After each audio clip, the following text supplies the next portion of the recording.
And I was thinking to myself, well, that was a bloody miracle. That just came out of it from nowhere. Sometimes even the greatest frontmen lose belief in themselves. When the Hollies were being honoured in front of the entire music world, Allan Clarke, the voice behind so many legendary tracks, nearly walked away from it all. He genuinely believed that, well, he couldn't sing anymore. What happened next was very emotional for him, and it all started with a phone call from his good friend, Graham Nash. I'm Paul Stevenson from VRP Rocks, and this is Allan Clarke from the Hollies. Well, the thing about that is Graham persuaded me to do it because I didn't think that I could sing. Yeah. And if I went there with a show like that, which was so big, the Rock and Roll Hall of Fame, it's very important. When it goes out, billions of people watch it. I didn't want to go on there and make a fool of myself, or even make a fool of Graham or anybody else that was there. So my first reaction to that was, Graham, I can't do it. I can't sing. And he said, well, don't worry about that. I said, well, I do. He says, well, don't. He says, just come over. He says, enjoy it, and we'll make it work. Well, okay. That was my main thought. We'll make it work. Ron, Tony, and Bobby, no, they didn't want to do it. As I say, they should have done it, but they didn't. So the next thing was that Jenny and I was on a plane going over to New York with Toby, my son, because he couldn't have missed out on anything like that. And we get to the Waldorf Hotel by limousine cars, which was, it was really well, it's important. It's well done with my name on it. So I really felt important, and got to the Waldorf, got into the rooms, and then they says, well, we want you to go down and meet the band. And Graham's up there waiting for you. So I went in, and as I walked into it, everybody clapped. Said, hey, Allan Clarke's come in the room. Wow. And I thought, they do that sort. I didn't think that they did that sort in America, but they do. And, Graham came over and gave me a hug, and I got on stage, and these two other guys were standing on stage with me. And there was the Paul Ritchie band, which is absolutely fabulous. We were going to do Bus Stop and Long Cool Woman. And he introduced me to the two guys, unbeknown to me that the lead singer of Maroon 5 was there, and then the lead singer of Train, And I said, well, he said, but they're going to help they're going to help you get through it. I thought, well, we better try it, So my son was there in the audience. It wasn't an audience, it was empty, And I said, let me know if it's crap or it's not, So we did Bus Stop, and I think it was the adrenaline. Yeah. Knowing that I had these two, I really didn't. They weren't actually that famous then, I don't think. It was only after that they Move Like Jagger came out and blah blah blah, and they really had good voices, especially the guy in Train, because he did the Long Cool Woman one with me, and I looked at my son. My son went.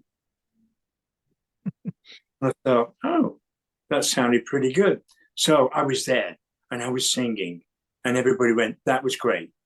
If it had been crap, right, it would have said so, but it wasn't. And I think it wasn't crap because I had the two guys giving me the confidence to be able to actually push myself forward without caring, and doing it without thinking, I think is the way to do something like that. Instead of stressing all the time. They took the stress away completely. So the guitarist for Long Cool Woman, there were two guitarists in the group, and one of them says, we're doing Long Cool Woman, but we can't do the intro, Alan. And I said, well, what do you mean? He says, there's something there that we're missing. He says, and everybody else that we know can't play it either. I said, well, the riff has been around for a long, long time. So sure, you must be able to do it. He says, no, we can't do it. There's a note missing, which we don't know how you do it and where you get it from. And what it is, it's just a flick on twice on one string, which you can't see when you're doing it. So it down, diddle-dum, down, diddle-dum, down, diddle-dum, down. And it's the diddle-dum they couldn't see how they did it. So when I showed them, they went, oh, that's easy. I said, yeah, it's easy now, isn't it? Laughter, it was something that was joyful.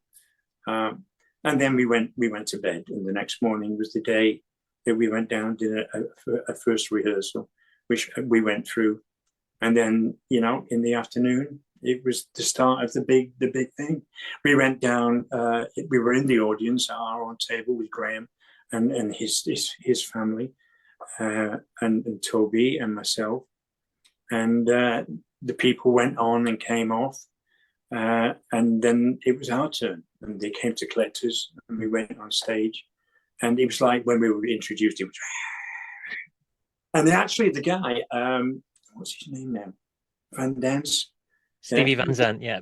Stevie Van Dance was the guy who had actually enabled us to get to the point where we were inducted, along with a lot of other names.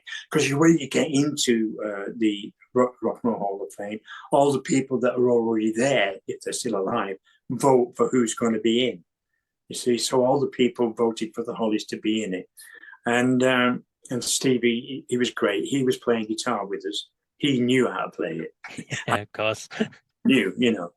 And he was great because Bruce Springsteen. We had something together, and we did the show, and it went down tremendously well.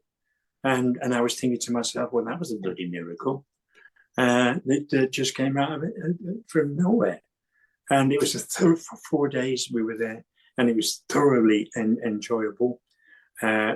Being with Graham and his family, and the rest of the family couldn't come because of kids and things like that.